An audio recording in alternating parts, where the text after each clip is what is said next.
para el pueblo lo que es del pueblo, porque el pueblo se lo ganó. Para el pueblo lo que es del pueblo, para el pueblo liberación. Néstor Gorojowski, ¿cómo le va? ¿Cómo anda, compañero? Muy contento de que me haya presentado con tanta enjundia. Bien. Bueno, el compañero... usted está hablando sin micrófono. No, pero le está intrometiendo usted para no sacar el micrófono. Bien.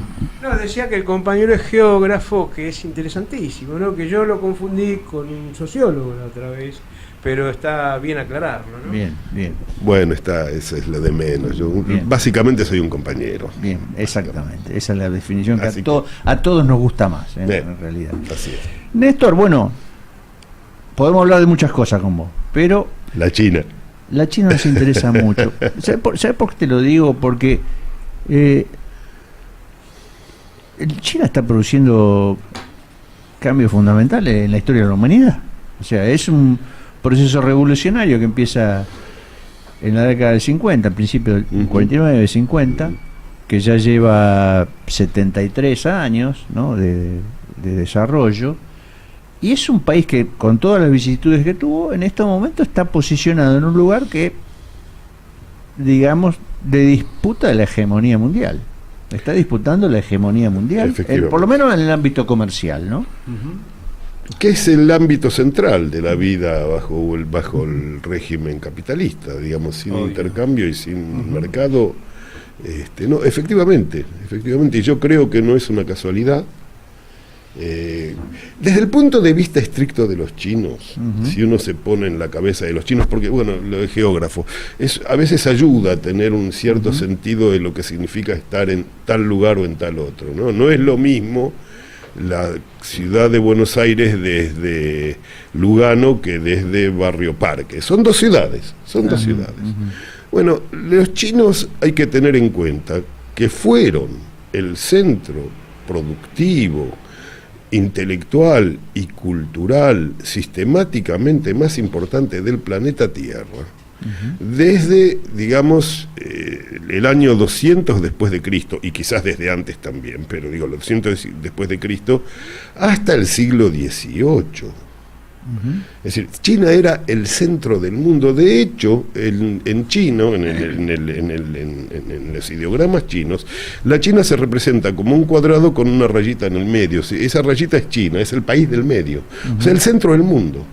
Y durante muchísimo tiempo lo fue. Si uno piensa en la cantidad increíble de invenciones que salieron de la China y fueron tomadas por Europa y después recicladas por Europa con la Revolución ¿Tomadas Industrial, o robadas, podemos decir? Sí, qué sé yo, a los chinos no les importaba. Vos sabés que para que haya robo tiene que haber una resistencia del robado. A los chinos les importaba un corno. Es decir, este es el tema central con la China. Durante 1500 años, ese país se consideró tan el centro del mundo. Voy a contar algo que poca gente sabe. La China estuvo a punto de descubrir América. No sé si mucha gente lo sabe. Algo escuché yo, sí. Había un día se le ocurrió a un emperador averiguar qué había más allá. Y mandó, no tres carabelas que se las consiguió un rusito, bueno, un judío, digamos, de Génova, haciéndole algún favor a la reina de España, sino que era una... Usted está en modo real hoy, me parece. El mundo está en el modo real, siempre estuvo así.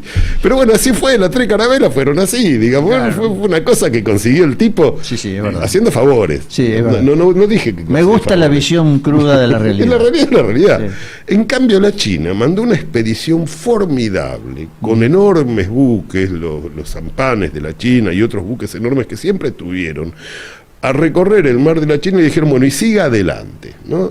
A un tipo que dirigió la expedición, que en este momento no me acuerdo el nombre, pero sí me acuerdo que era un eunuco. Los eunucos eran tipos que les cortaban los testículos para que pudieran acceder a los más altos niveles de la administración y no distraerse en el camino. Y no se distrajeran en el camino. Exactamente. Es así. Vieja tradición que también tuvieron los bizantinos, por ejemplo. Pero en China era una cosa normal, era inclusive una cuestión de orgullo para el que quedaba... Es más interesante vivir distraído.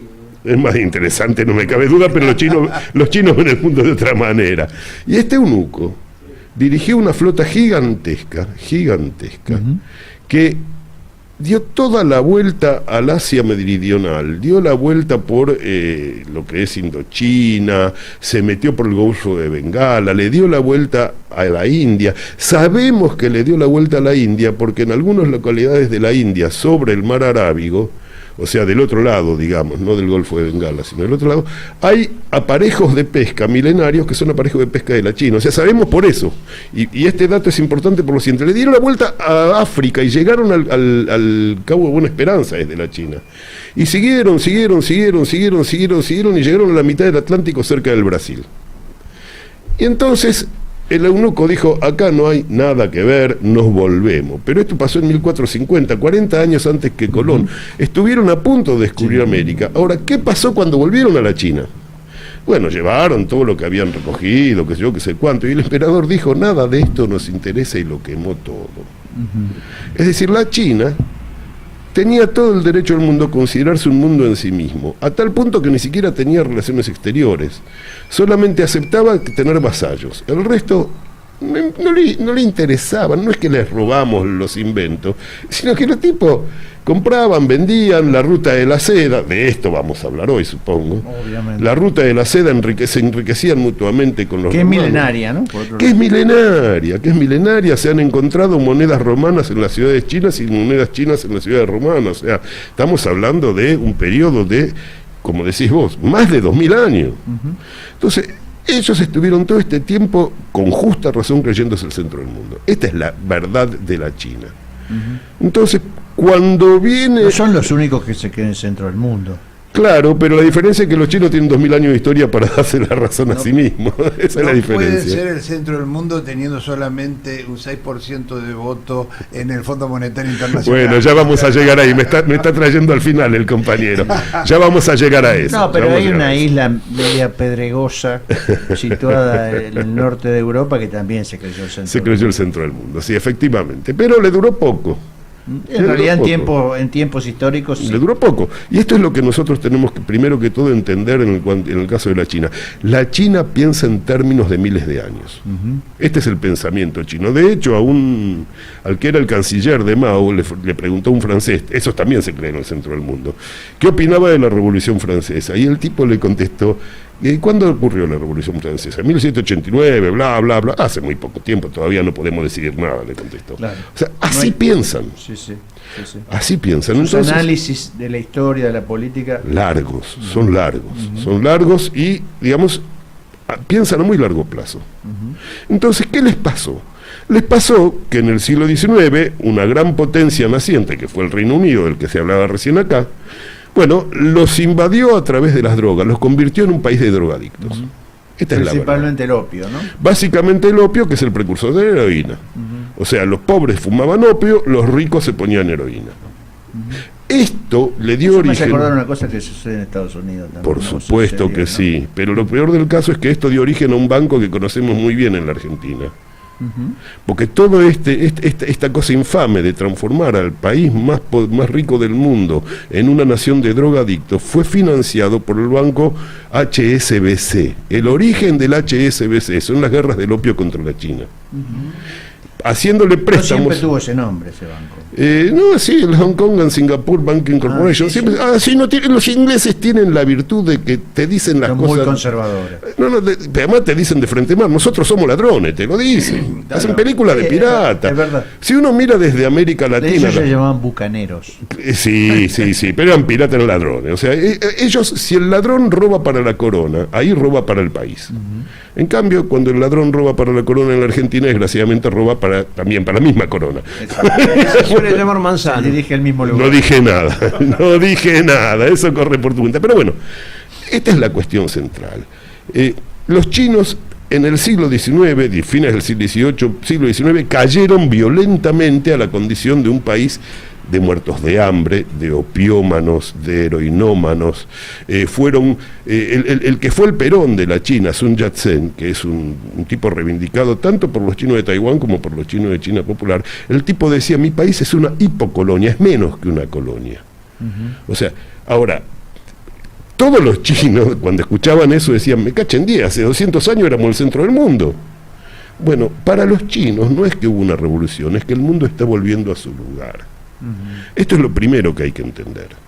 O sea, el pueblo chino, visto desde la China, en la historia del mundo, estos 500 años de dominación del capitalismo europeo del conjunto del planeta, es una escupidita. ¿Qué tiene que ver con el descubrimiento de América? ¿No? Que tiene que ver con el descubrimiento de América. Si los chinos hubieran descubierto América, el capitalismo se hubiera desarrollado en China. Pero no les interesó.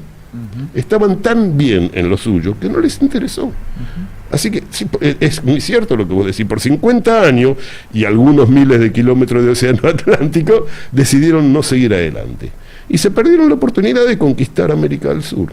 Esto es así, tenés razón. O sea que seríamos todos chinitos, dice usted. O sea, se hubiera adelantado. Una mezcla de chino con el pueblo originario, digamos. O sea, chino y siberiano, que es más o menos lo mismo. Seríamos una especie de esquimales. Sí, qué sé yo lo que seríamos. Lo que sí es seguro es que el capitalismo europeo no se hubiera desarrollado como se desarrolló. Pero la historia no la podemos hacer sobre lo que no pasó, ¿no? No, pero no hubieran existido los cabecitas negras si hubiera sido. ¿Qué sé yo lo que hubiera pasado? No Por ahora yo le agradezco a los chinos el inventar los espaguetis y el billar. Claro. ¿Usted es billarista? ¿Eso? ¿En serio? No sabía que lo habían inventado ellos. Sí, lo único que ellos lo jugaban en el suelo. Ajá. Y los franceses, para que Luis XV no se tuviera que agachar, levantaron el tapete. ¿Por qué no se quería agachar Luis XV? Este tiene que ir a un psicólogo. Yo creo que a lo mejor tenía algún amigo cerca que no. El hermano de Luis XV creo que los que se oponían eran los contrincantes de él. No se olvide que no se bañaban en esa época. Sí, por eso el perfume, ¿no? Imagínense agachado, peor. Estamos yendo al rumbo de los tomates, está claro que vamos a hablar. La línea real, usted propuso una línea real y seguimos con la línea real. Bueno, es el real que nos guía. La verdad es que si no hubiera habido capitalismo europeo, no hubiera habido Luis XV, no hubiera habido revolución industrial, no hubiera habido en Europa. Hubiera habido en la China, y si en la China se hubiera desarrollado el capitalismo, hoy en día muy probablemente, no es seguro, pero muy probablemente en Europa estarían en la situación de la China ahora, recuperando. O sea que el gran atraso de una etapa de la vida, de la historia china, tiene que ver con Inglaterra. Absolutamente, con la destrucción de la China a manos de Inglaterra. Los estrategas ingleses la tenían tan clara esta cuestión.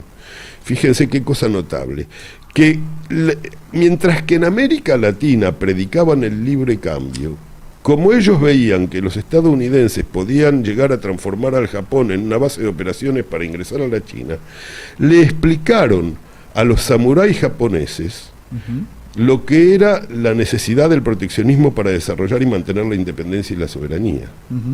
El mismo tipo, Jeremías Bentham, que en América Latina predicaba el libre cambio, les enseñó a los japoneses sean proteccionistas. No porque era bueno, sino porque Jeremías Bentham, los ingleses en general no querían que Estados Unidos tuviera una base avanzada de operaciones para colonizar la China. Muy citado por Jaureche, Bentham, en muchas oportunidades, ¿no? Por supuesto que sí. Entonces, fíjense qué interesante cómo realmente la destrucción, porque fue una destrucción, de la China por parte de Europa Occidental y en particular por el Reino Unido, que empieza entre otras cosas con la guerra del opio, es la base de la posterior recuperación de la China, que se empieza a intentar con Sun Yat-sen y el Partido Nacionalista Chino Kuomintang en 1911, cuando empieza la primera revolución de la China, que insisto, todos los chinos la reivindican. Y después continúa cuando frente a la invasión japonesa, que intentaron ocupar la China, en guerra contra Gran Bretaña, que odiaba esto, pero bueno, estaban en guerra, aparecen como verdaderos mejores guerreros los comunistas chinos que los nacionalistas chinos.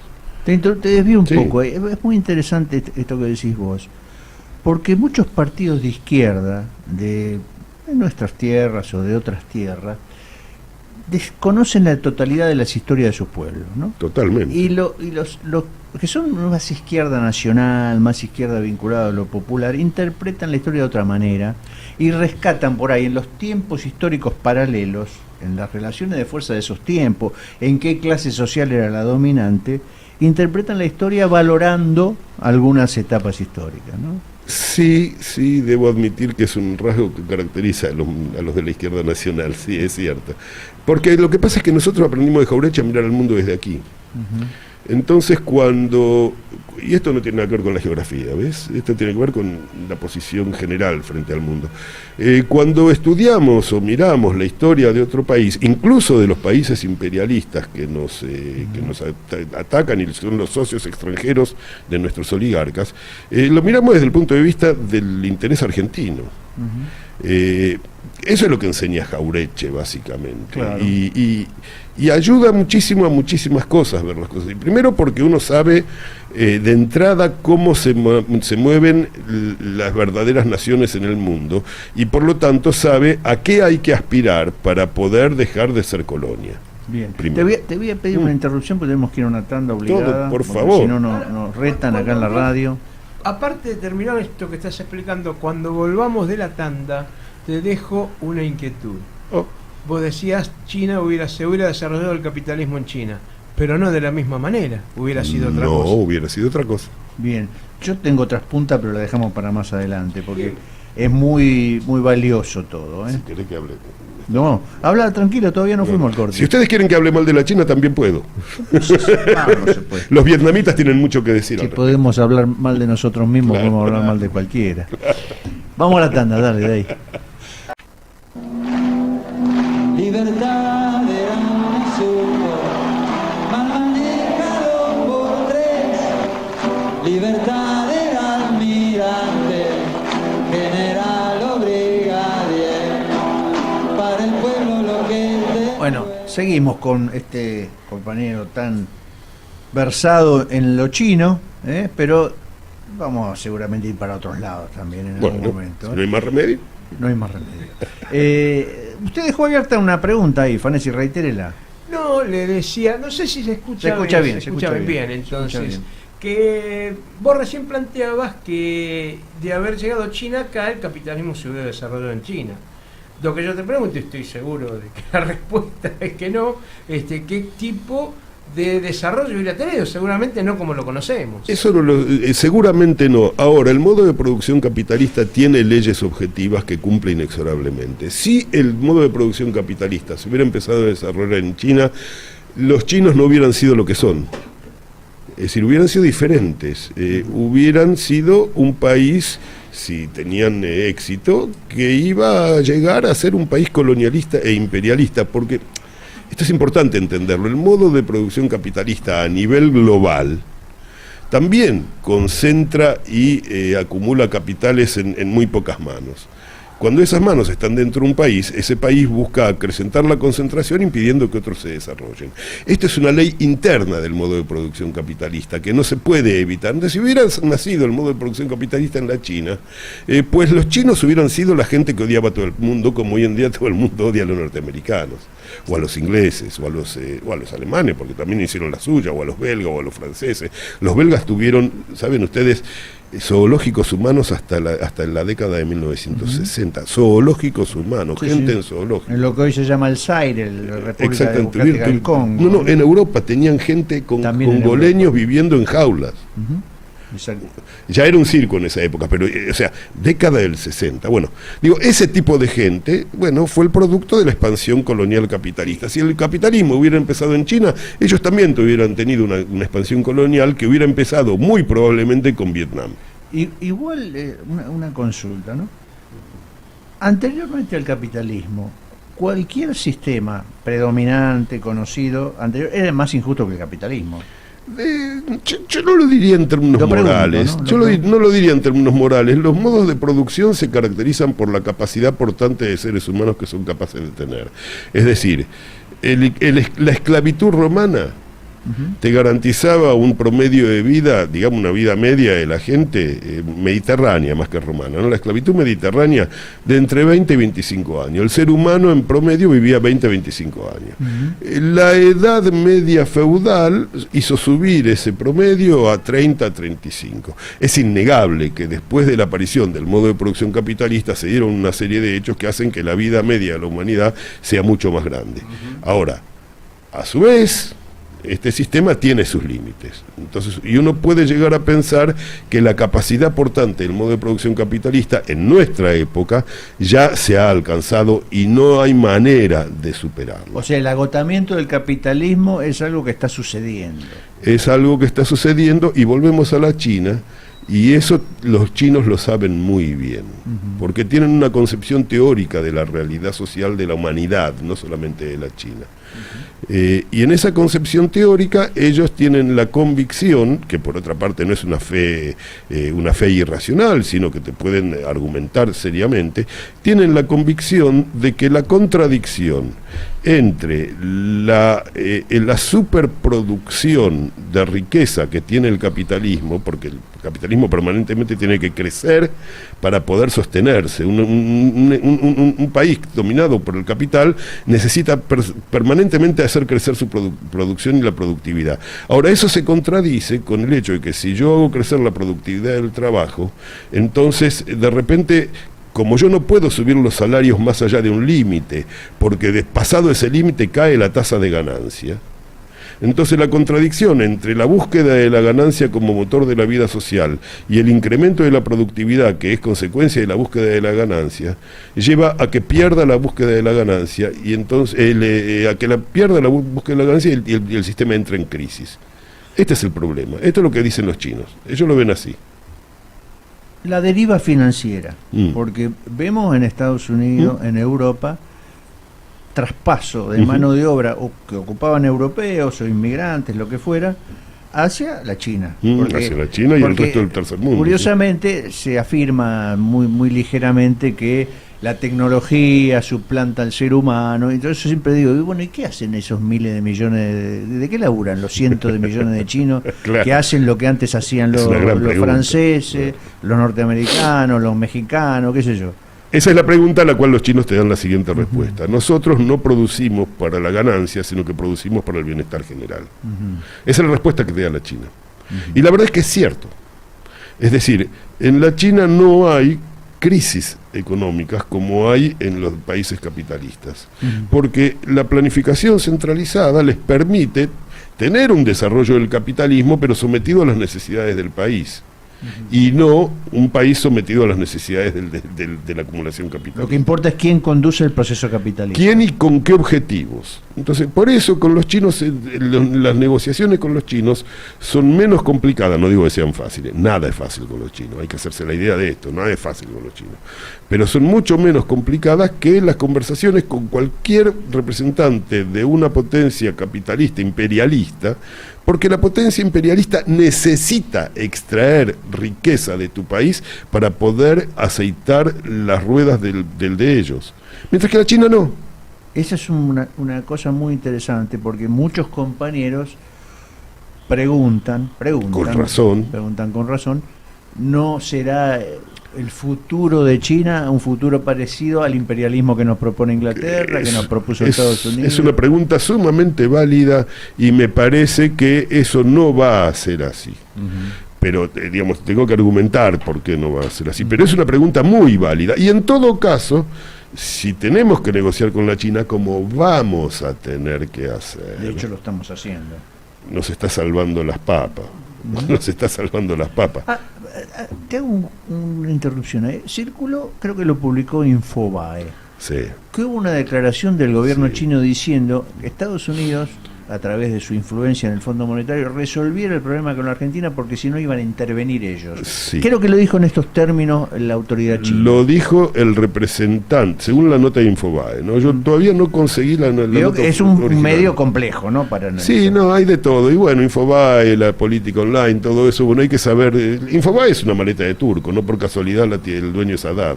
Digamos, hay de todo. El tipo hace negocio, está bien. Vendo vaineta, vendo bastante. Claro, está bien, me parece bárbaro. Lo digo elogiosamente. El tipo hace negocio y me mete cualquier cantidad de opiniones, algunas sumamente interesantes. Eso que dicen, no, porque es la embajada. No, pará, loco, pará. Hay un señor ahí que hace un negocio periodístico, que tenés que mirar bien antes de decir el embajada, porque no siempre es la embajada. Y quizás sea su prioridad el negocio periodístico. Obviamente, obviamente. Entonces digo, volviendo, dejando de lado Infobae, volviendo al tema fue el representante de la República Popular China en la Junta de Directores del Fondo Monetario Internacional, donde, aquí se mencionó previamente, la China está brutalmente subrepresentada, lo cual revela el carácter colonial que había dentro del esquema del Fondo Monetario Internacional de una manera que ya nadie lo puede negar. O sea, el país que hoy en día es el representante del 20% de la producción mundial, solamente tiene un 6% del control del Fondo Monetario Internacional. Y ahí se revela todo. Ahí se revela todo. Bueno, esto es una cosa que a la Argentina le viene bien. Y si quieren que les diga la verdad, mi gran preocupación, ya que querés hablar de otras cosas aparte de hablar de la China, mi gran preocupación en este momento con respecto a la Argentina es que no seamos tan imbéciles de tener un gobierno pro-norteamericano ideológicamente brutal que venda todo, en vez de tener un gobierno que sepa moverse con astucia y con inteligencia en un complicado sistema mundial, pero donde hay una nueva manera de encarar las relaciones internacionales derivada de una nueva manera de encarar la producción de los seres humanos, que es lo que se está dando en China. Bueno, pero con esa precisión como lo relatás vos, no lo relata Sergio Massa. Ese es el problema, quizás. Sergio Massa no es un intelectual, es un político. Es un político hábil, sí, ubicuo, muy ubicuo, sí. Que en circunstancias se pone de un lado, en circunstancias de otro, sin demasiados escrúpulos, sin demasiado miramiento de lo que pone en juego, sino que acumula de una manera, digamos, que para algunos compañeros, a los que yo respeto, es confusa y genera desconfianza. Efectivamente. Sí, por supuesto, yo no niego nada de eso, es decir, vamos a entendernos, vamos a empezar por el principio. Estoy 100% seguro de que nadie va a encontrar en la Argentina a alguien que haya dicho pestes más terribles de Sergio Massa cuando Sergio Massa estaba donde estaba que yo. Igual puede ser, peor no.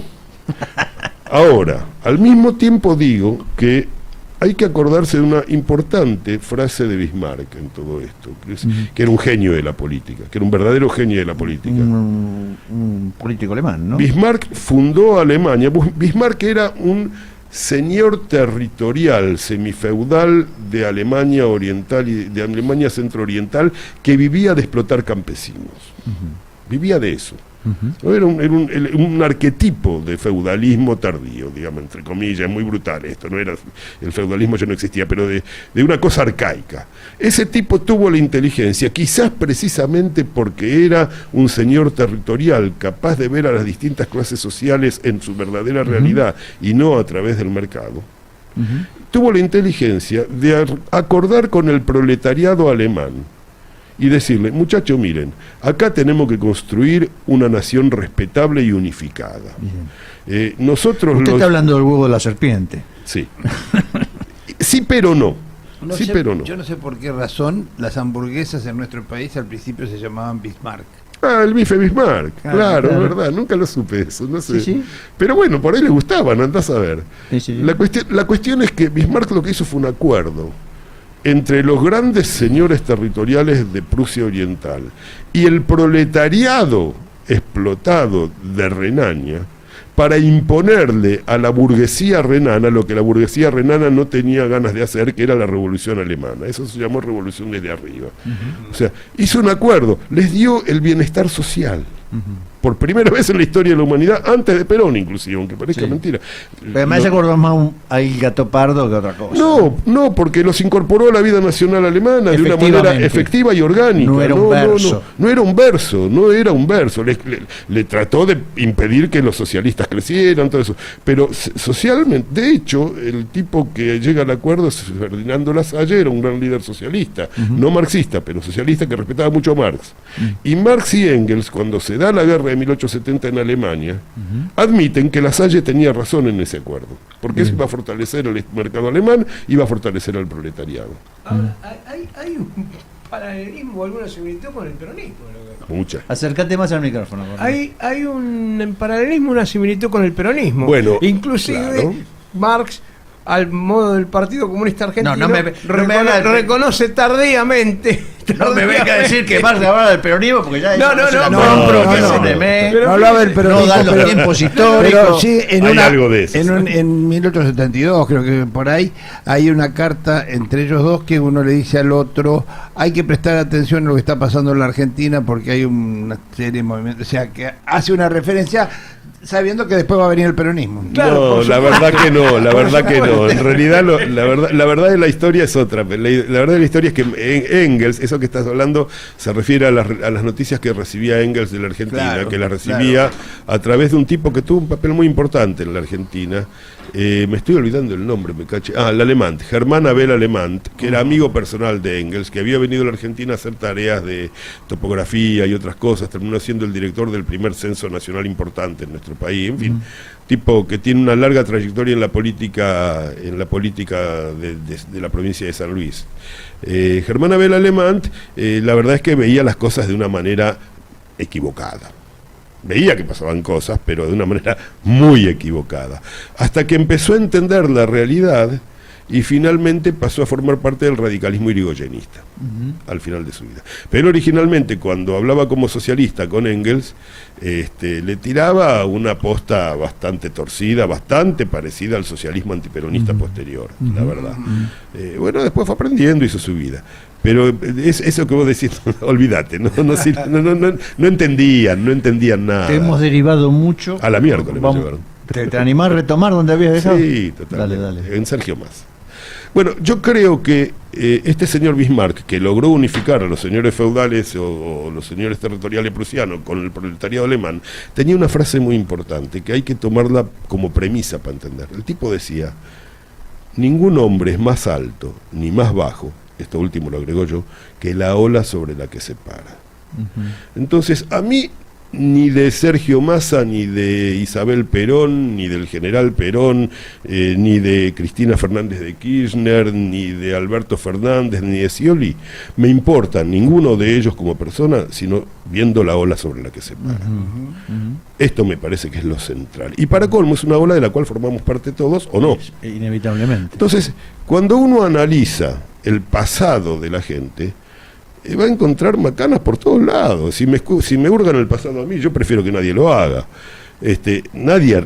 Realmente nadie resiste un archivo, porque el archivo viene suelto, y para entender lo que el archivo te dice, tenés que entender el contexto en el cual hay texto y contexto, en este caso vale, tenés que entender el contexto en el cual se dicen las cosas. Quiere decir que en otro caso no vale. En otros casos no vale, pero en este caso sí. Dejémoslo Vale. ahí. No siempre vale, pero está bien. Bueno, también, porque texto y contexto, o sea, la frase en sí misma vale según el contexto. Exactamente. Esto quise decir. Exactamente. Y Que bueno, Cristina lo dijo como texto en un momento y le agregó el contexto porque está, debe haber entendido que le faltaba algo. le faltaba algo. Bueno, esto que es central, sí, yo creo lo mismo que vos. Lo central en Massa hoy es que a mí puede gustarme más o menos, pero si yo agarro y busco los archivos, voy a poner un nombre indiscutiblemente nacional, patriótico, democrático, popular, que es el de Cristina Fernández de Kirchner. Si yo miro los elogios a Menem que emitía Cristina Fernández de Kirchner en la década del 90, digo, uy, esta es una vendepatria como Menem. Y no, lo que pasa es que ella estaba trabajando con Kirchner en el gobierno de la provincia de Santa Cruz, y ellos estaban hechos pomada y dijeron: che, loco, si en la Constitución del 94 nosotros logramos tener la regalía petrolera, salimos adelante. ¿Qué es lo que les pasó? Entonces, texto y contexto. Sí. O sea, el discurso de Cristina Fernández de Kirchner, uno de los tantos, ¿no? En la Constitución del 94, defendiendo calurosamente la destrucción del dominio eminente del Estado Nacional sobre los recursos naturales, hay que entenderlo en ese contexto. Sí, señor. Hoy en día seguramente ella piensa distinto, pero en ese momento, bueno, Es otro contexto. Es otro contexto. Bueno, lo mismo pasa con Massa. Lo mismo pasa con Massa. Es decir, a mí de Massa lo que me interesa es sobre qué ola rugiente está parado. Pero yo te digo lo siguiente. Es verdad que todos tienen un pasado al que reportar y contradicciones en su historia. Tenemos. Yo usa la primera del plural. Tenemos, te lo tomo. Pero me parece que es como todo. Uno lo coloca en una balanza, ¿no? En una balanza digamos, hay compañeros que tienen mucho peso de este lado y mucho peso del otro.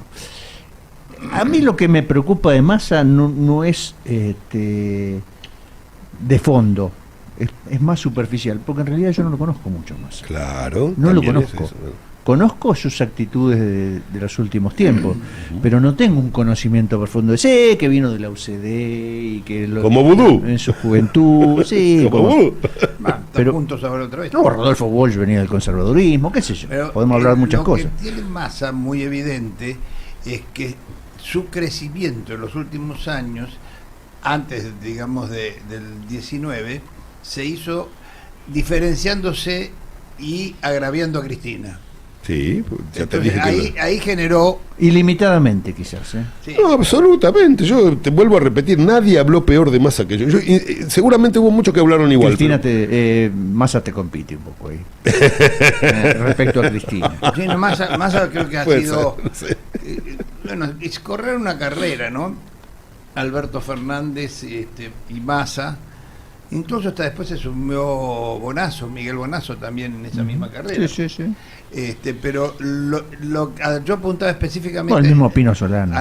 bueno, Pino también, pero al crecimiento de Massa, que no es que crece por una gestión ni por una actitud propia, sino por esa actitud de denostar y agredir a Cristina en el momento donde todos los medios de comunicación aplaudiendo con las dos manos y los dos pies a los que criticaban a Cristina. Inadmisible, inadmisible. Ahora, lo que pasa es que en este momento resulta ser que la mejor garantía que tiene Cristina de que no sobrevenga una tragedia que la va a impactar directamente, porque miren Jujuy, ¿es Massa o Jujuy? ¿Sí? Sí, sí. Y eso significa para Cristina que la van a perseguir de la peor manera, la van a volver loca a la pobre Florencia, le van a inventar causas a Máximo, van a hacer un desastre, porque vienen a eso. ¿Y con Massa no lo van a hacer? No, esa es la diferencia, porque la base social y política de Juntos por el Cambio, o como corno se quieran llamar, porque siempre son la misma porquería, del cipallaje. La base política del cipallaje es la que los autoriza a hacer lo que hacen. Nadie se da cuenta todavía de que Mauricio Macri dio un pequeño microgolpe de Estado para probar hasta dónde podíamos llegar en el momento mismo de jurar el cargo. Él violó la Constitución a propósito, claro, con la Michetti, para demostrar de qué era capaz. Ahora, ¿por qué lo pudo hacer? Porque tenía detrás todo el viejo bloque gorila de los vendepatria que dependen del apoyo del extranjero. Sí, los que bancaron los golpes militares. Yo creo que ahí está el límite, lo que hablábamos hoy antes del programa, que el peor de los nuestros, haciendo una cosa ampliada e incorporando Massa, el peor de los nuestros es mejor que el mejor de ellos. No me cabe la menor duda. Y nosotros deberíamos tomar eso. Y lo digo como socialista de la izquierda nacional, o sea, no me siento interpelado como socialista, pero eso lo deberíamos tomar como una premisa fundamental, porque ahí en esa frase se reduce hoy en día, después de demasiados retrocesos que hemos tenido, el meollo de la defensa de la patria. En esa frase se resuelve. Ahora yo te pregunto, Néstor, nosotros estamos acá analizando algo que inclusive lo planteamos como presentación del programa. Los procesos populares en la Argentina de auténtica distribución de la riqueza son dos. El periodo de Perón, entre y el de Kirchner. Y el de Néstor Kirchner, Totalmente. con Cristina en su continuidad. ¿Por qué no podemos darle continuidad a esos procesos? Bueno, ahí es donde vuelve a aparecer ahí vuelve a aparecer la China. Billón, ¿no? Ahí vuelve a aparecer la China. Bien. La izquierda nacional tiene su respuesta. Claro, suena pedante, porque nosotros somos muy poquitos, nunca pudimos lograr transformarnos en lo que siempre seguimos aspirando a hacer, que es una representación desde el punto de vista de la clase trabajadora de aquello que el peronismo hizo desde el punto de vista más del nacionalismo de burgués de Estado, digamos. Nosotros tenemos una óptica diferente sobre eso, pero nosotros tenemos una respuesta. La diferencia crucial, la China empezó su periplo ascendente en 1949. Exactamente. La Argentina lo empezó con Perón, indudablemente, en 1945. Ahora, la diferencia es que en la China se terminó la renta del suelo. Es decir, la oligarquía terrateniente de la China fue eliminada como clase social. Hay una película muy buena, la película El último emperador, que muestra en la historia del jefe de esa clase, en la historia del jefe de esa clase social, lo que le pasó a esa clase social. En la China siguen existiendo las familias, las viejas familias, y algunas se han adaptado y se han convertido en los nuevos empresarios de la China, que están desarrollando el capitalismo controlado que hay en China. O sea, hicieron, pero primero les quitaron el poder territorial.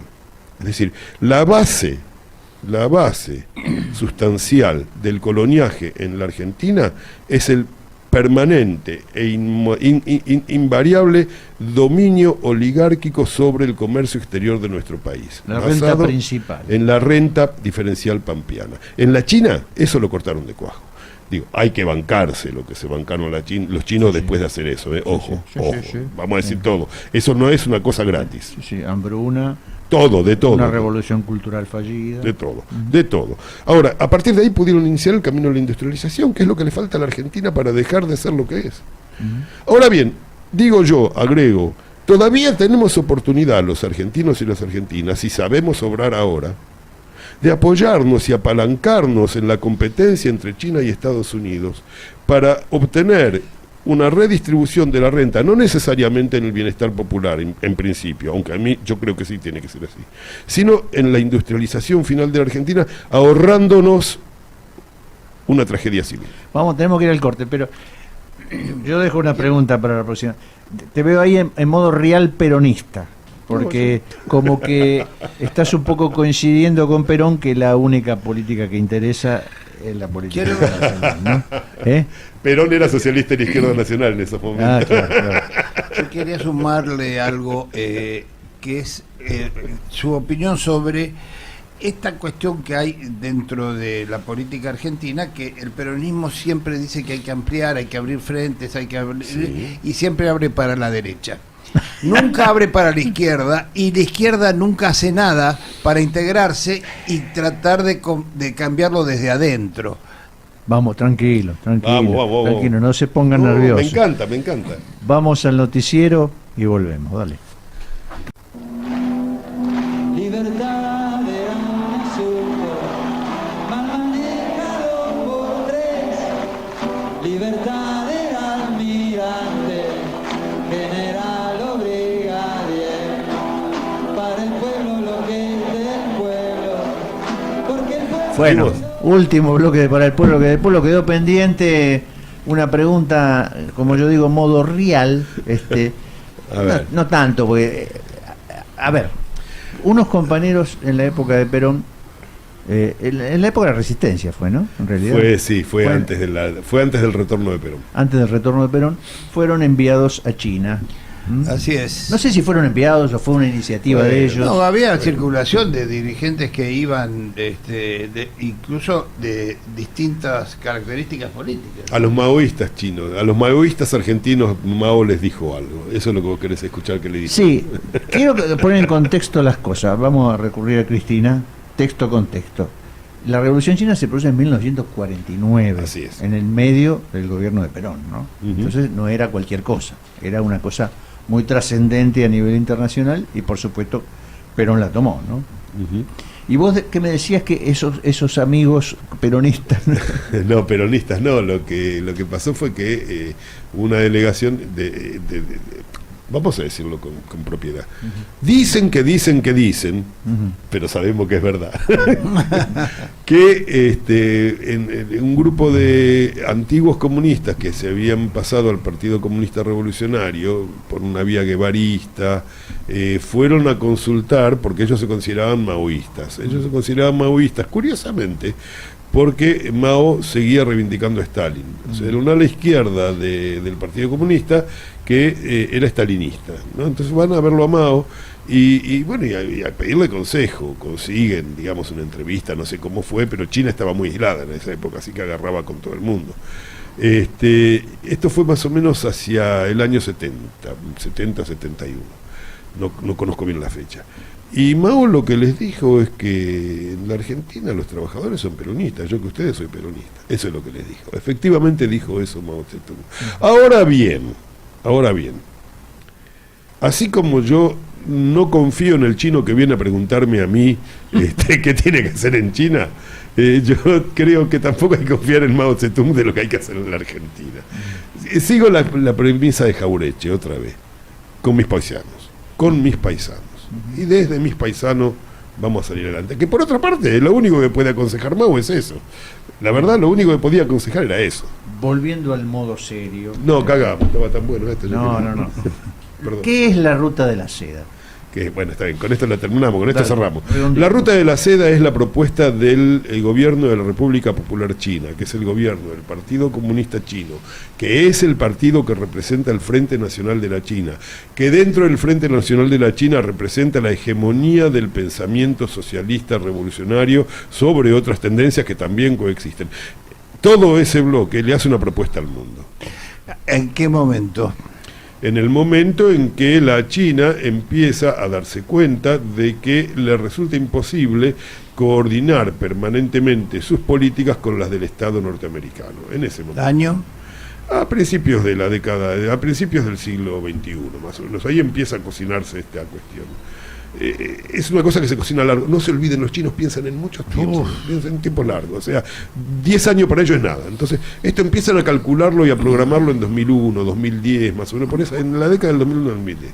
Y lo que ellos dicen es sencillamente, nosotros estamos acumulando riqueza, no acumulamos riqueza por acumular, acumulamos riqueza para que se invierta productivamente y vamos a hacer acuerdos en los cuales nos comprometemos a no meternos adentro con partidos políticos locales como si fueran un partido local que en realidad siguen adelante nuestras propuestas, que es el modo que actúa el imperialismo. El imperialismo actúa así, o sea, hay partido político en la Argentina que todo el mundo sabe que en realidad son partidos de la embajada norteamericana, pero son partidos argentinos. Bueno, los chinos no hacen eso, te lo dicen además, te lo dicen abiertamente. Y vamos a ver qué podemos hacer en común para beneficiarnos los dos.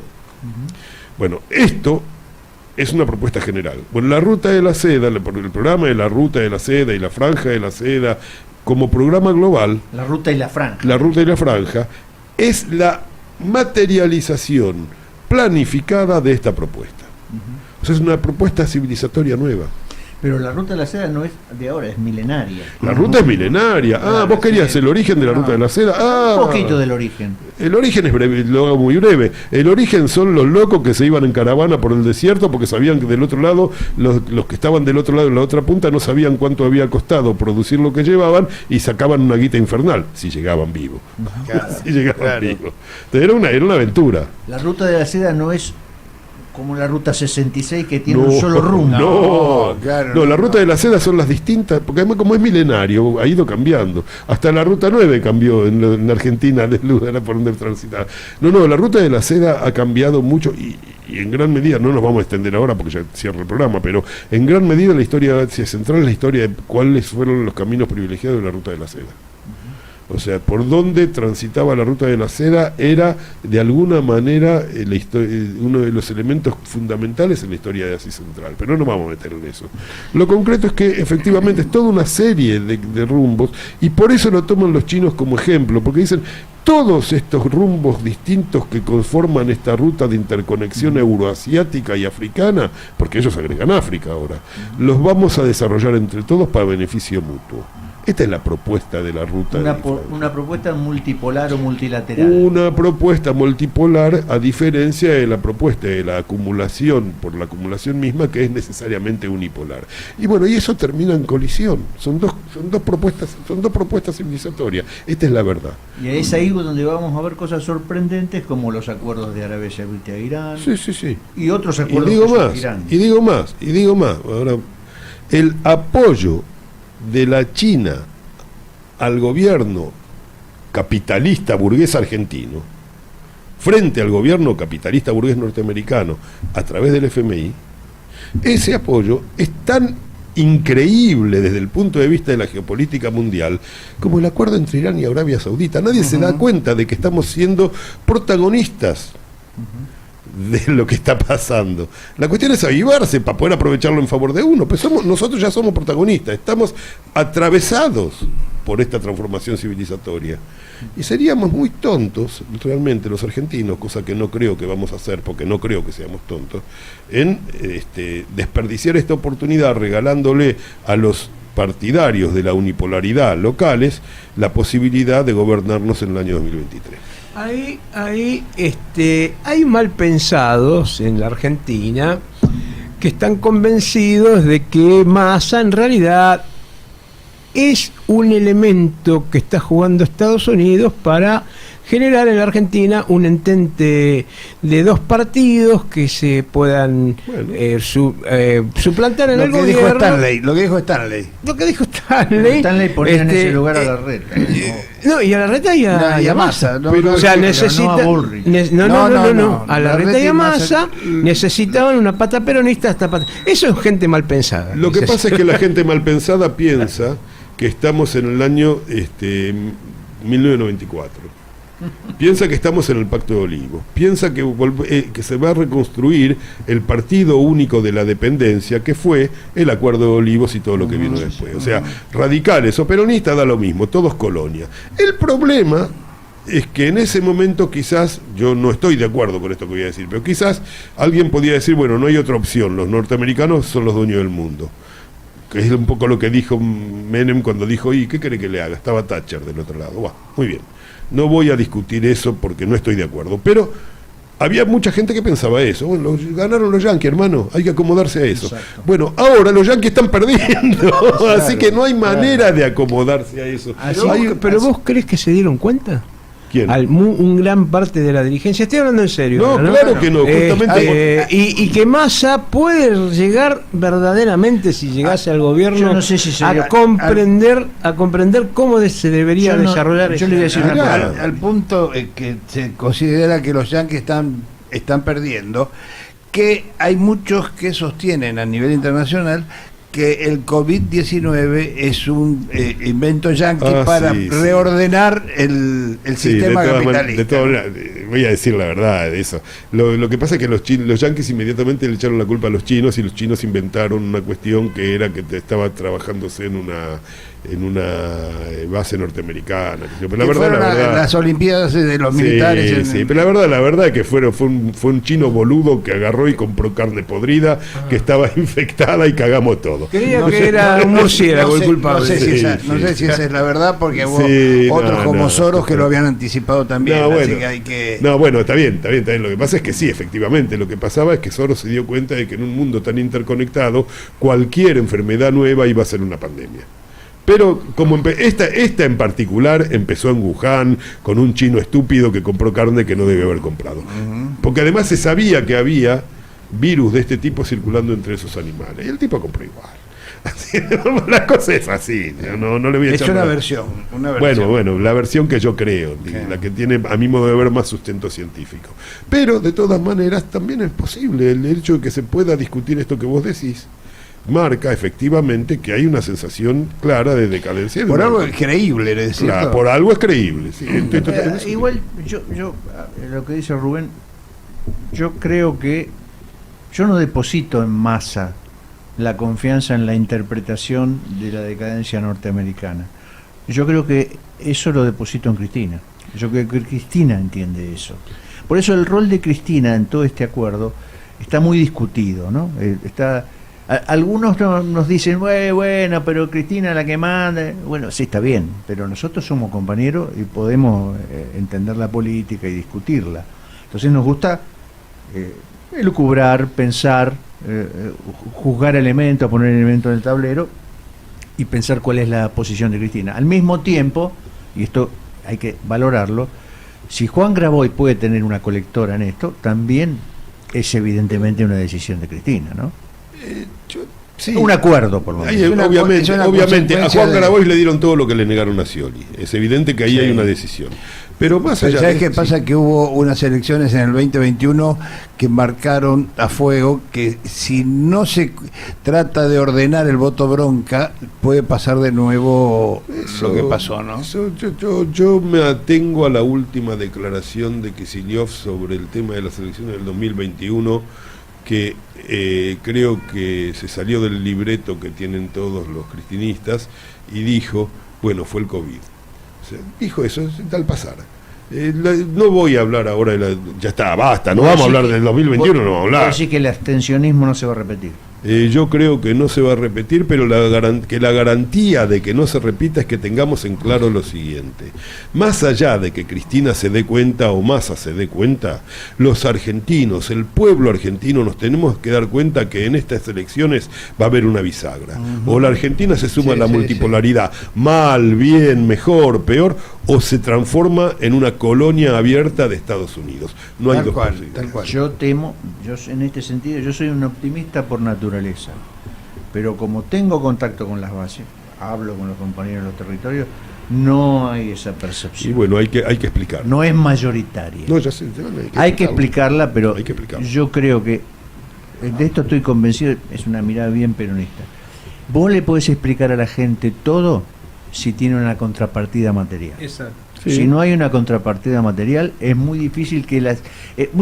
yo lo dije acá, muchos compañeros dicen, está muy lindo lo que vos decís, me gusta mucho tu discurso, lo que vos escribís, pero a mí eso no me da de comer. Sí, es cierto. Lo que te puedo asegurar es que menos te va a dar de comer la alternativa que rechazás. Siguen siendo palabras, ¿no? No, porque ya tuviste la experiencia. Y además, aclaro, por suerte... ¿Sabes sobre qué trabaja? Sobre el gran combate de la batalla cultural. Sí, la memoria. Es sobre la memoria, sobre claro, la por experiencia. supuesto. Valorar la memoria. Por eso digo, tuviste la experiencia. Acordate de esto. Y voy a decir algo. Acordate de algo que no pasó, pero que podía haber pasado. Mira cómo lo digo. Gracias al cielo que Macri no estaba de presidente cuando vino el COVID. Claro. No, pero esto hay que decírselo a los compañeros. Te hubiera tocado a vos. Te hubiera tocado a vos, pibe. Especialmente en el tercer cordón. Sí. ¿Sabés lo que hubiera sido el tercer cordón? Bueno, entonces eso hay que decirlo también. A Macri le importaba 3 carajos. Él quería que la Argentina se mantuviera bajo el talón norteamericano. Punto. Yo estoy seguro de que lo vamos a decir, lo dijimos, lo decimos y lo diremos. Hay una porción importante que nos va a dar bola y hay una porción importante que no nos va a dar Las elecciones se ganan por un 1%. Pregúntale a Scioli. bola. Sí, señor. Bueno, Pero con la particularidad de que en esta elección va a haber un voto intermedio que la verdad que no podemos predecir hacia dónde se va a dirigir. no, y justamente porque no podemos predecir, tenemos que empujar para el lado que nosotros queremos que salga. Después veremos, podemos ganar o perder. Hablar del antagonismo principal, de la contradicción principal, Exactamente. volviendo Sí. a Mao. A Mao, volver a la contradicción principal, claro. Es patria o colonia. Y esto no son palabras, porque colonia es hambre, muerte y exclusión. Patria es comida, vida e inclusión. Esa es la verdad. Entonces, bueno, sí, claro, a los compañeros hay que explicarle, por supuesto que hay que hacerlo. En realidad uno de los graves problemas que tenemos es realmente la desmovilización general que ha habido de los militantes del campo nacional. Es una barbaridad. No quiero ensuciar la conversación, pero aquí me viene a la memoria una de las frases que yo más aprecio de Raúl Alfonsín, que dijo en algún momento, bueno, nosotros tenemos este discurso, si no nos acompaña la mayoría, bueno, nosotros no podemos cambiar de discurso, seguiremos con este discurso y con esta acción política. Eso lo dijo el referido a Macri incluso. Sí. Bueno, sí, pero nosotros lo que podemos es que nuestro discurso, manteniéndolo en lo central, volver a recuperar la iniciativa general. Ahora, hay que tener ganas. Para ganar hay que querer ganar. Exacto. Para ganar hay que querer ganar. Entonces, esta es la cuestión central. Hay que querer ganar y ganamos. Eso fue lo que no se le notó a Cristina cuando no apoyó a Scioli y no. Bueno, y es lo que notaron. Embarró con... Claro, y es lo que notaron muchos gobernadores con la candidatura de Guado de Pedro. Que yo soy el último en hablar mal de Guado, nunca lo haré. Pero la verdad es que como candidato no era bueno. Y los gobernadores tenían miedo que les intervinieran las provincias estos tipos si llegan al gobierno. Y te voy a hacer una pregunta que no vas a poder responder, que es para otro programa. No, me voy, chao, no me la hagas porque no. ¿Por qué Cristina no enfrentó la proscripción? ¿Por qué Cristina no fue candidata en el 2019? ¿Por qué Cristina no es candidata en el 2023? ¿Por qué Porque Cristina? Perón lo hizo. Porque Lula lo hizo. ¿Por qué Cristina? Yo te voy a devolver la pregunta. ¿Por qué Cristina no dio la lucha por la reforma constitucional que le permitiera el tercer mandato en 2015? Sí, señor. Clave, eso era clave. La pregunta. Exacto. Yo milité para que lo hiciera, por supuesto quedé. Yo también, incluso publiqué es obvio, Tiempo es obvio. Argentino y Bueno, demás, la necesidad de... Hoy definíamos a Cristina como una dirigente nacional popular con una mirada distributiva, pero con un gran aspecto progresista en su mirada política. Que deriva de una incomprensión del problema de la restricción externa, pero eso ya no lo vamos a hablar acá, es otra historia. Por eso te dije que Ahora, otro programa. ahora, quiero aclarar algo. Las posibilidades de la exportación de energía y de minerales pueden permitirle a la Argentina resolver el problema de la restricción externa por una vía pacífica. Y cuando digo pacífica, subrayo, pacífica, porque si no se consigue resolver eso, vamos directo a la guerra civil. Pero en 4 años alcanza para No, ¿en 4 años alcanza para distribuir la riqueza? No, 4 años, los primeros 4 años ya pasaron, son los de Alberto, no alcanzaron obviamente, pero si ahora empieza ya a modificarse el balance de pago. Están sin usar esos 4 años, yo sé que lo mejor. No, se usaron para sobrevivir, pero ahora, gracias a lo que se hizo en los 4 años y que muchos le niegan a Alberto, yo no soy albertista ni antialbertista, pero hay cosas que se hicieron que sientan las bases de lo que viene. Vamos a poder en los próximos 4 años modificar el tema de la restricción externa. Modificamos la restricción externa, es decir, el Estado argentino empieza a tener dólares propios, entonces se para el dólar. Y al pararse el dólar se para la inflación. Yo voy a un poco a apoyarme sobre lo que comentaba antes. Faltó distribución de la riqueza, falta distribución de la riqueza. Pero quiero decirles que cuando hubo distribución de la riqueza durante el periodo de Néstor y Cristina, tampoco hubo una comprensión masiva de lo que significaba, porque hubo un repliegue sobre el grupo pequeño, nosotros le llamamos la etapa del patio de las palmeras. Sí, claro. Eso Sí, fue también terrible, hay una claro, eso fue característica terrible. en la idiosincrasia argentina que nadie te lo da, sino que vos se lo arrancás. Entonces tampoco se reconocía la gestión de Néstor y Cristina, porque en realidad muchos pensaban que se lo habían arrancado ellos, cosa que no era exactamente. Bueno, esto Tenemos un mate en juego. No, acá. tenemos un mate que tenemos Sí. quedan 7 minutitos. Nosotros acá hacemos una adivinanza cinematográfica. Quedan En otra época hacemos... Yo me voy, ¿qué es esto? ¿Dónde No, me trajiste? escúcheme. ¿Dónde me trajiste, Quédese Fabián? tranquilo, Usted que no después hay participa pauta. ni se lleva nada. Hay pauta, hay pauta. Bueno, está. Hay pauta. Es todo ad honorem. Este mate se lo va a llevar Es hermoso, el compañero que adivinó. Hay otra. ¿Tiene otro? Que es A ver si aporta más. A ver, ¿quién de los dos aportan más? Alba también. Rubén. Alba también, que entre otras cosas dice muy didáctica la exposición del invitado, gracias.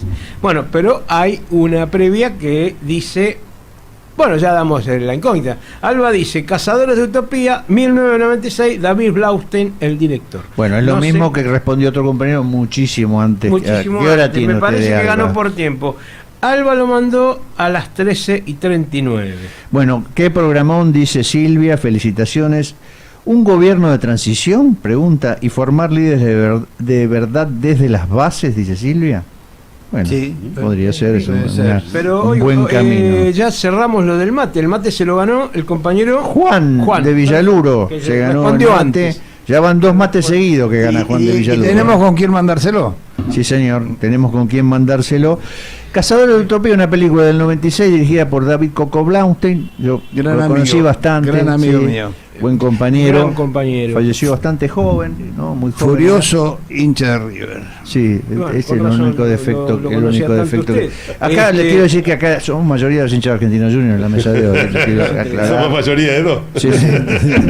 Perdóneme, es lo que hay. Es lo que hay. Somos mayoría. No, acá hay que preguntar la ley de que cuando... No, Dey está del otro No, lado pero de la, Dey de la está acá, pecera. también. Dey es de Boca. No me Él dijo- ensucie la composición. Él dijo en la mesa. En esta mesa. En este Exactamente. Eso La es muy, operadora es muy es una arbitrario. maravilla. Eso es muy arbitrario. Voy a los... Bueno, Pero somos mayoría. Bueno, Teresa dice felicitaciones por el invitado, excelente.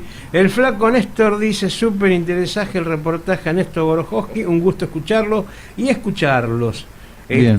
Bueno, tengo algunos más, pero no sé si usted tiene alguno, Varela. No. Bueno, Dele tranquilo. Voy a buscar, puede ser que tenga. tengo al pero- Turco Supa, que muy bueno también el programa y la entrevista. hincha de Racing. Hincha de Racing.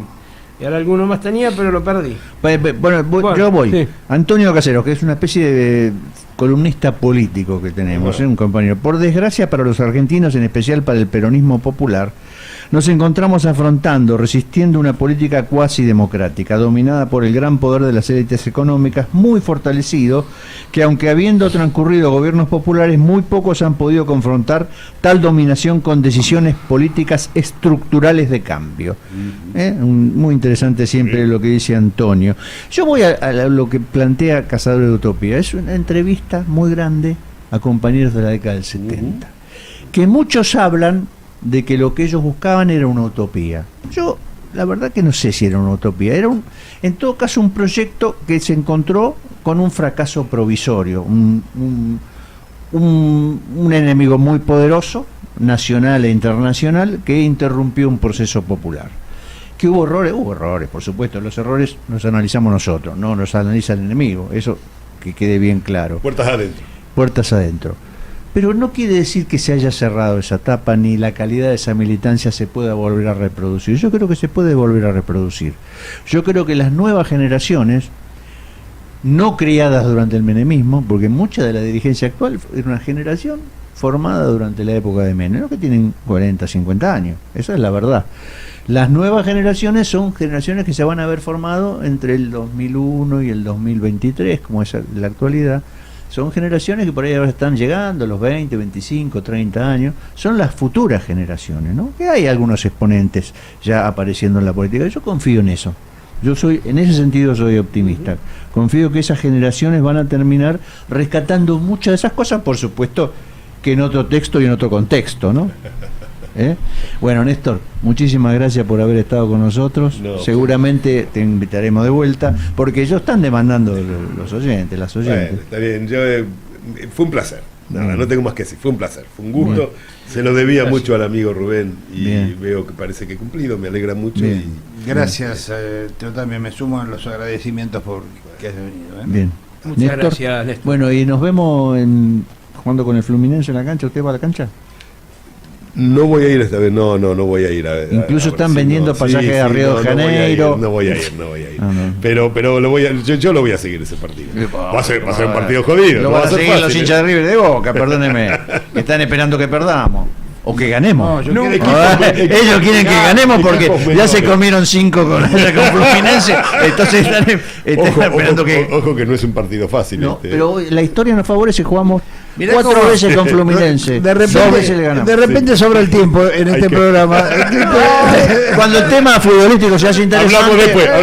Son las 5 y 1 minuto. Está 7 minutos. Sigue atrasando. Estos primos de la Boca son tremendos. Tenía razón Einstein que el tiempo es relativo. ¿Acaso este reloj atrasa cada vez más? Nos vamos, le dejamos. Quedan los compañeros de HDP, hermanos del Plata, les dejamos el micrófono. Muchas gracias, chau, hasta el miércoles. Gracias. ¿Qué están esperando ahí? Libertad del almirante, general o brigadier, para el pueblo lo que es del pueblo, porque el pueblo se lo ganó, para el pueblo lo que es del pueblo, para el pueblo liberación.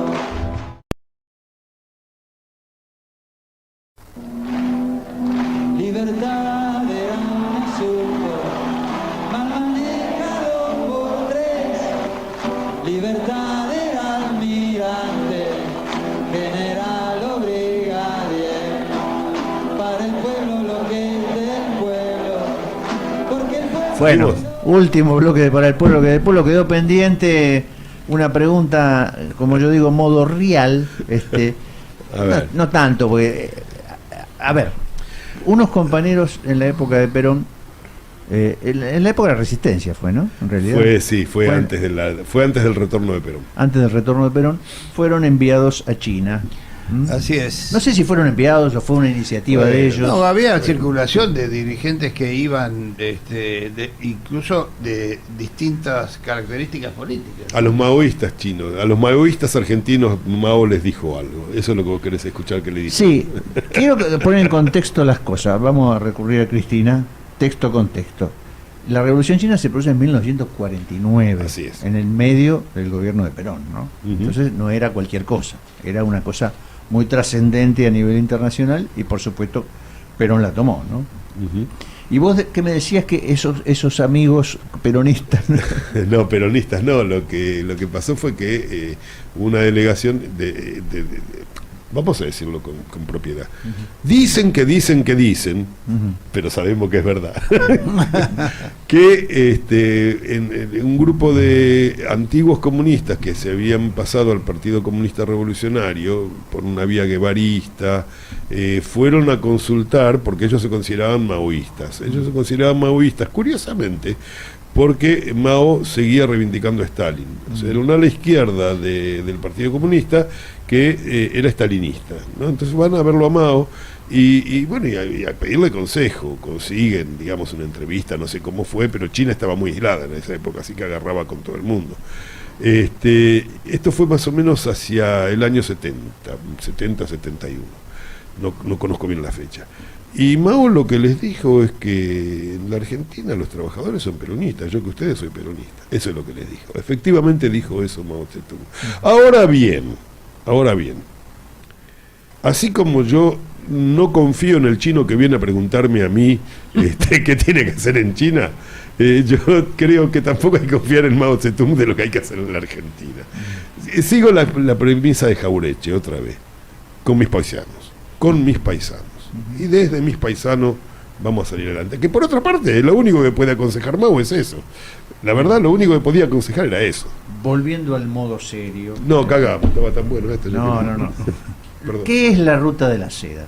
Que bueno, está bien, con esto la terminamos, con esto Dale, cerramos. redondito. La ruta de la seda es la propuesta del gobierno de la República Popular China, que es el gobierno del Partido Comunista Chino, que es el partido que representa el Frente Nacional de la China, que dentro del Frente Nacional de la China representa la hegemonía del pensamiento socialista revolucionario sobre otras tendencias que también coexisten.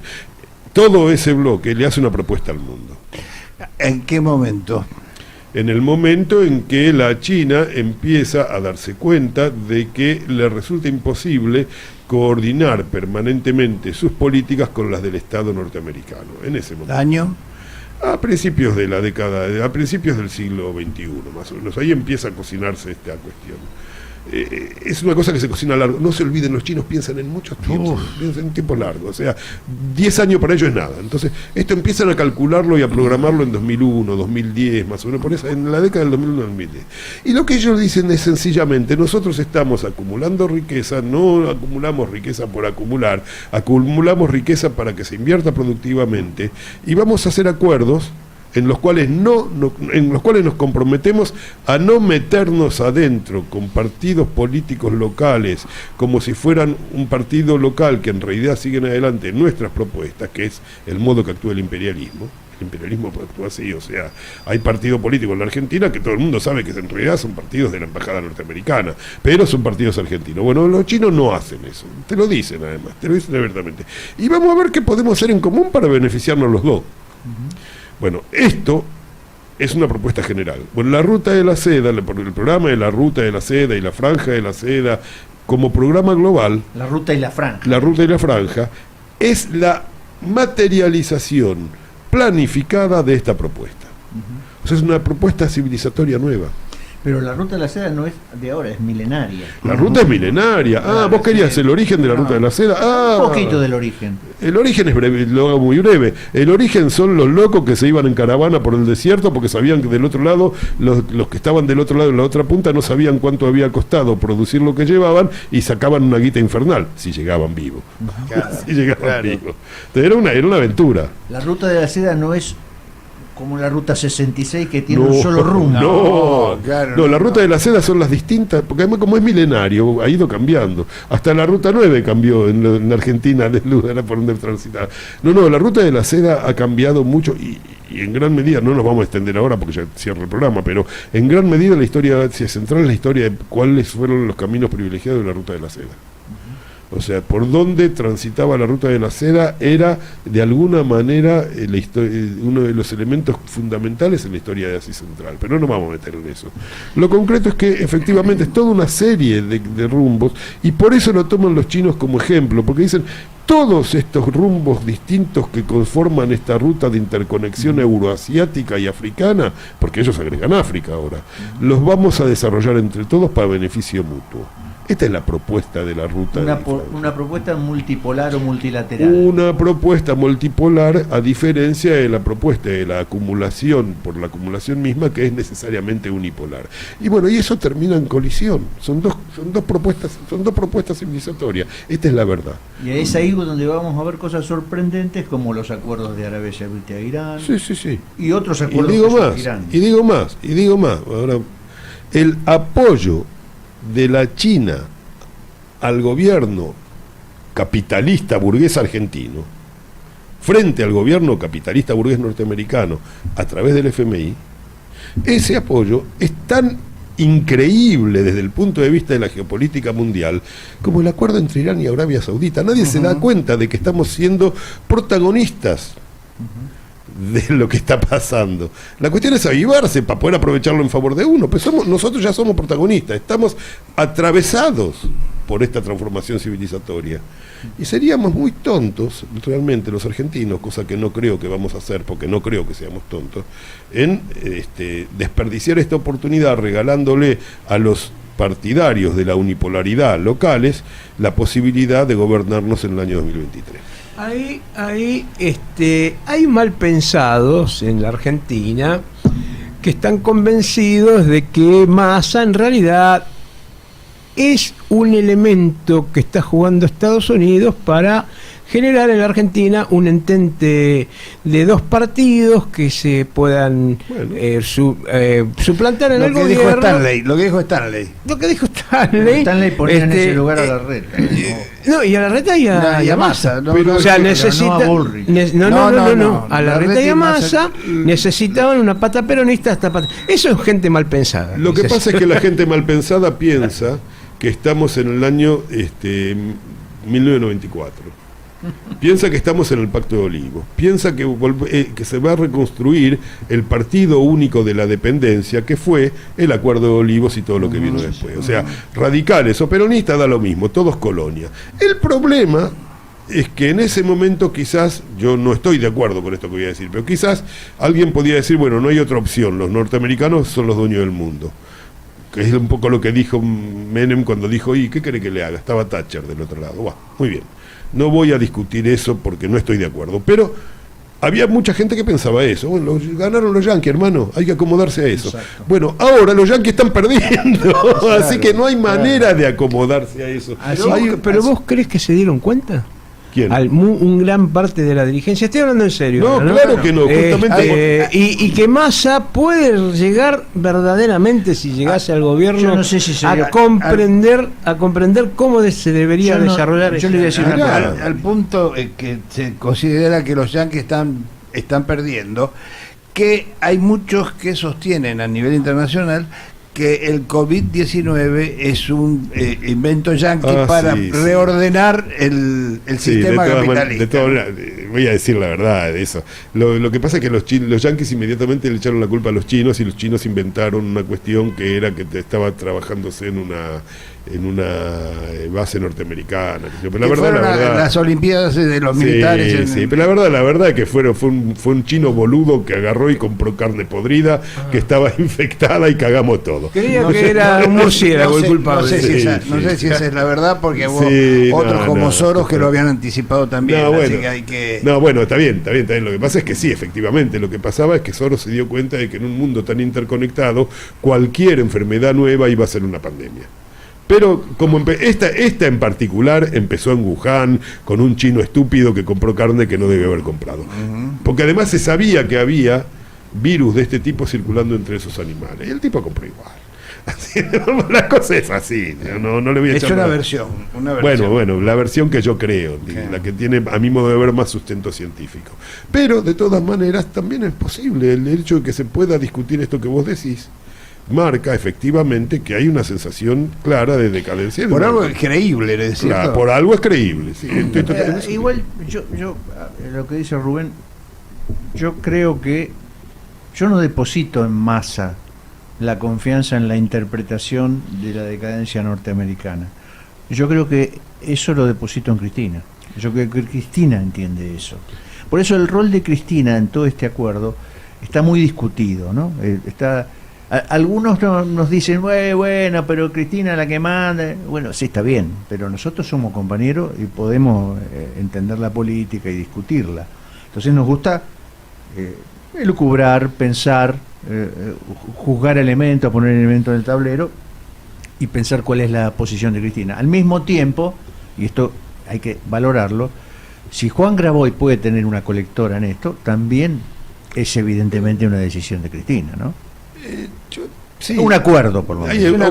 Obviamente, a Juan Grabois le dieron todo lo que le negaron a Scioli. Es evidente que ahí hay una decisión. Pero más allá ¿Sabes de qué pasa? Que hubo unas elecciones en el 2021 que marcaron a fuego que si no se trata de ordenar el voto bronca, puede pasar de nuevo lo que pasó, ¿no? Yo me atengo a la última declaración de Kicillof sobre el tema de las elecciones del 2021, que creo que se salió del libreto que tienen todos los cristinistas y dijo, bueno, fue el COVID. O sea, dijo eso, tal pasar. No voy a hablar ahora ya está, basta, no vamos a hablar del 2021, no vamos a hablar. Así que el abstencionismo no se va a repetir. Yo creo que no se va a repetir, pero que la garantía de que no se repita es que tengamos en claro lo siguiente. Más allá de que Cristina se dé cuenta o Massa se dé cuenta, los argentinos, el pueblo argentino, nos tenemos que dar cuenta que en estas elecciones va a haber una bisagra. O la Argentina se suma a la multipolaridad, mal, bien, mejor, peor, o se transforma en una colonia abierta de Estados Unidos. No hay dos posibilidades. Tal cual. Yo temo, en este sentido, yo soy un optimista por naturaleza, pero como tengo contacto con las bases, hablo con los compañeros de los territorios, no hay esa percepción. Y bueno, hay que explicar. No es mayoritaria. No, ya sé, hay que explicarla, pero hay que explicarla. Yo creo que, de esto estoy convencido, es una mirada bien peronista. Vos le podés explicar a la gente todo si tiene una contrapartida material. Exacto. Sí. Si no hay una contrapartida material, es muy difícil que las... yo lo dije acá, muchos compañeros dicen, está muy lindo lo que vos decís, me gusta mucho tu discurso, lo que vos escribís, pero a mí eso no me da de comer. Sí, es cierto. Lo que te puedo asegurar es que menos te va a dar de comer la alternativa que rechazás. Siguen siendo palabras, ¿no? No, porque ya tuviste la experiencia. Y además, aclaro, por suerte... ¿Sabes sobre qué trabaja?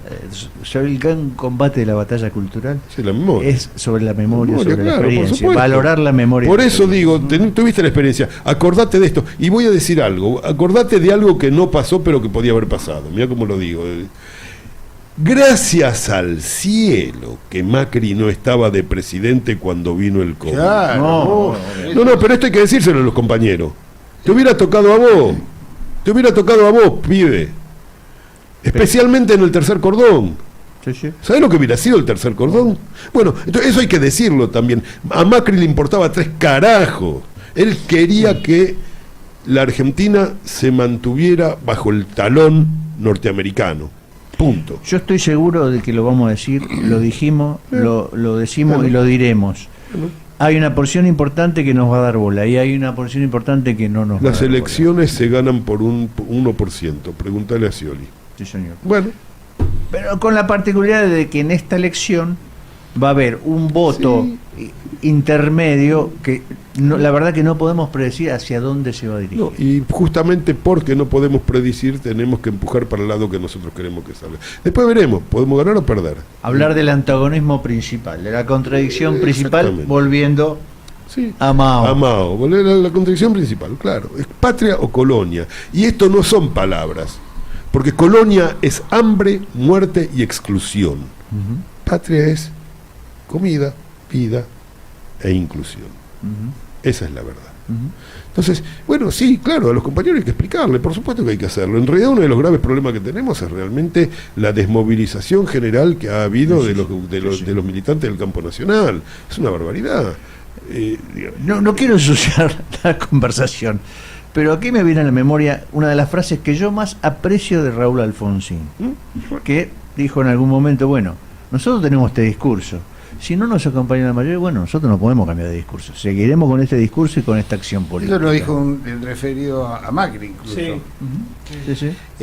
Bueno, sí, pero nosotros lo que podemos es que nuestro discurso, manteniéndolo en lo central, volver a recuperar la iniciativa general. Ahora, hay que tener ganas. Para ganar hay que querer ganar. Exacto. Para ganar hay que querer ganar. Entonces, Sí. esta es la cuestión central. Hay que querer ganar y ganamos. Eso fue lo que no se le notó a Cristina cuando no apoyó a Scioli y no. Bueno, y es lo que notaron. Embarró con- Claro, y es lo que notaron muchos gobernadores con la candidatura de Guado de Pedro. Que yo soy el último en hablar mal de Guado, nunca lo haré. Pero la verdad es que como candidato no era bueno.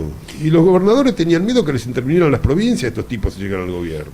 Y te voy a hacer una pregunta que no vas a poder responder, que es para otro programa. No, me voy, chao, no me la hagas porque no. ¿Por qué Cristina no enfrentó la proscripción? ¿Por qué Cristina no fue candidata en el 2019? ¿Por qué Cristina no es candidata en el 2023? ¿Por qué Porque Cristina? Perón lo hizo. ¿Por Porque qué? Lula lo hizo. ¿Por qué Cristina? Yo te voy a devolver la pregunta. ¿Por qué Rápidamente. Cristina no dio la lucha por la reforma constitucional que le permitiera Sí, el tercer señor. mandato en También. 2015? Sí, señor. Clave, eso era es una gran clave. pregunta. Exacto. Yo milité para que lo hiciera, por supuesto que de... Yo también incluso publiqué Es obvio, Tiempo es obvio. Argentino y Bueno, demás, la hoy- necesidad de... Hoy definíamos a Cristina como una dirigente nacional popular con una mirada distributiva, pero con un gran aspecto progresista en su mirada política. que deriva de una incomprensión del problema de la restricción externa, pero eso ya no lo vamos a hablar acá, es otra historia. Por eso te dije que era Ahora, otro programa. ahora, quiero aclarar algo. Las posibilidades de la exportación de energía y de minerales pueden permitirle a la Argentina resolver el problema de la restricción externa por una vía pacífica. Y cuando digo pacífica, subrayo, pacífica, porque si no se consigue resolver eso, vamos directo a la guerra civil. Pero en 4 años alcanza para No, en 4 años alcanza para distribuir la riqueza. No. 4 años, los primeros 4 años ya pasaron, son los de Alberto, no alcanzaron obviamente. Pero si ahora empieza ya a modificarse el balance de pago. Están sin usar esos 4 años, yo sé que a lo mejor... No, se usaron para sobrevivir. Pero ahora, gracias a lo que se hizo en los 4 años y que muchos le niegan a Alberto, yo no soy ni albertista ni antialbertista, pero hay cosas que se hicieron que sientan las bases de lo que viene. Vamos a poder en los próximos 4 años modificar el tema de la restricción externa. Modificamos la restricción externa, es decir, el Estado argentino empieza a tener dólares propios, entonces se para el dólar. Y al pararse el dólar se para la inflación. Yo voy a un poco a apoyarme sobre lo que comentaba antes. Faltó distribución de la riqueza, falta distribución de la riqueza.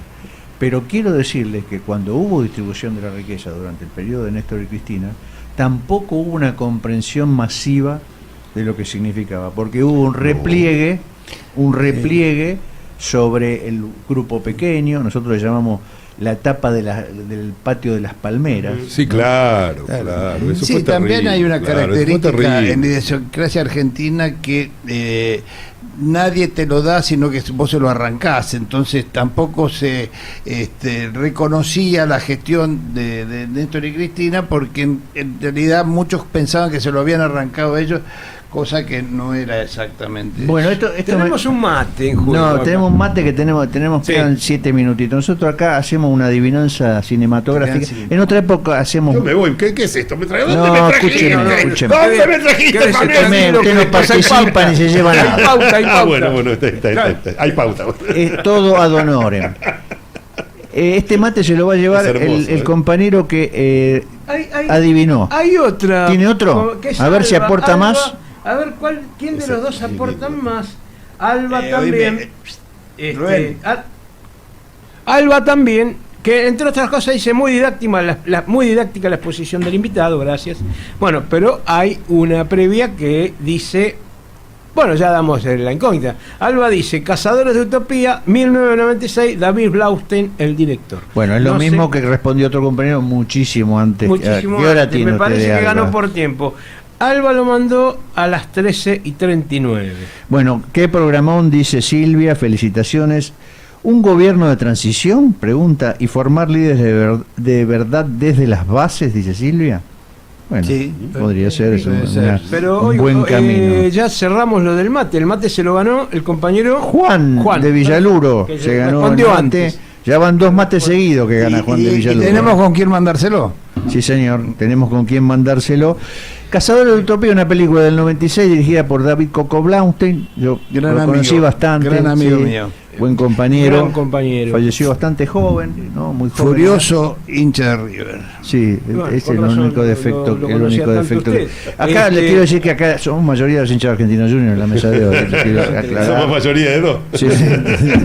Perdóneme, es lo que hay. Es lo que hay, es lo que hay. Somos mayoría. No, acá hay que preguntar la ley de que cuando... No, Dey está del otro No, lado pero de la, Dey de la está acá, pecera. también. Dey es de Boca. No me Él dijo- ensucie la composición. Él dijo en la mesa. Él dijo en la mesa. En esta mesa. En este Exactamente. Eso La es muy, operadora es muy es una arbitrario. maravilla. Eso es muy arbitrario. Voy a los. Bueno, Pero somos mayoría. Bueno, Teresa dice felicitaciones por el invitado, excelente. El flaco Néstor dice súper interesante el reportaje a Néstor Borojowski, un gusto escucharlo y escucharlos. Bien. Bueno, tengo algunos más, pero no sé si usted tiene alguno, Varela. No. Bueno, Dele tranquilo. Voy a buscar, puede ser que tenga. tengo al pero- Turco Supa, que muy bueno también el programa y la entrevista. Hincha de Racing. Hincha de Racing.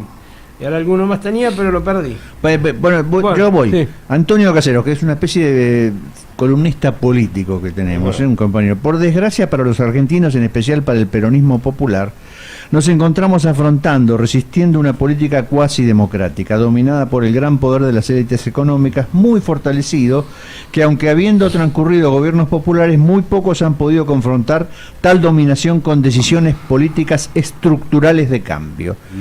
Muy interesante siempre lo que dice Antonio. Yo voy a lo que plantea Cazadores de Utopía. Es una entrevista muy grande a compañeros de la década del 70, que muchos hablan de que lo que ellos buscaban era una utopía. Yo, la verdad que no sé si era una utopía, era en todo caso un proyecto que se encontró con un fracaso provisorio, un enemigo muy poderoso, nacional e internacional, que interrumpió un proceso popular. Que hubo errores, por supuesto, los errores los analizamos nosotros, no los analiza el enemigo, eso que quede bien claro. Puertas adentro. Pero no quiere decir que se haya cerrado esa etapa ni la calidad de esa militancia se pueda volver a reproducir. Yo creo que se puede volver a reproducir. Yo creo que las nuevas generaciones, no criadas durante el menemismo, porque mucha de la dirigencia actual era una generación formada durante la época de Menem, ¿no? Que tienen 40, 50 años. Esa es la verdad. Las nuevas generaciones son generaciones que se van a haber formado entre el 2001 y el 2023, como es la actualidad. Son generaciones que por ahí ahora están llegando a los 20, 25, 30 años. Son las futuras generaciones, ¿no? Que hay algunos exponentes ya apareciendo en la política. Yo confío en eso. En ese sentido soy optimista. Confío que esas generaciones van a terminar rescatando muchas de esas cosas, por supuesto, que en otro texto y en otro contexto, ¿no? Bueno, Néstor, muchísimas gracias por haber estado con nosotros. Seguramente te invitaremos de vuelta, porque ellos están demandando los oyentes, las oyentes. Bueno, está bien, fue un placer. Nada, no tengo más que decir, fue un placer, fue un gusto. Se lo debía mucho al amigo Rubén y veo que parece que he cumplido, me alegra mucho. Gracias, yo también me sumo a los agradecimientos por que has venido. Bien. Muchas Néstor, gracias, Néstor. Bueno, y nos vemos jugando con el Fluminense en la cancha. ¿Usted va a la cancha? No voy a ir esta vez, no voy a ir. Incluso están vendiendo pasajes a Río de Janeiro. No voy a ir. Pero yo lo voy a seguir ese partido. Va a ser un partido jodido. Lo no van va a ser seguir fácil, los hinchas de River de Boca, perdóneme. Que están esperando que perdamos. O que ganemos. Ellos quieren que ganemos porque ya se comieron 5 con Fluminense. Entonces están esperando que. Ojo que no es un partido fácil. No, pero la historia nos favorece, jugamos Mirá 4 cómo- veces con Fluminense. De 2 veces le ganamos. repente sobra el tiempo en este programa. Cuando el tema futbolístico se hace interesante. Hablamos después. Son las 5 y 1 minuto, está 7 minutos, sigue atrasando. Estos primos de la Boca son tremendos. Tenía razón Einstein que el tiempo es relativo. ¿Acaso este reloj atrasa cada vez más? Nos vamos, le dejamos Me quedan el los compañeros de HDP, hermanos del Plata, les dejamos el micrófono. Muchas gracias, chau, hasta el miércoles. Gracias. ¿Qué están esperando ahí?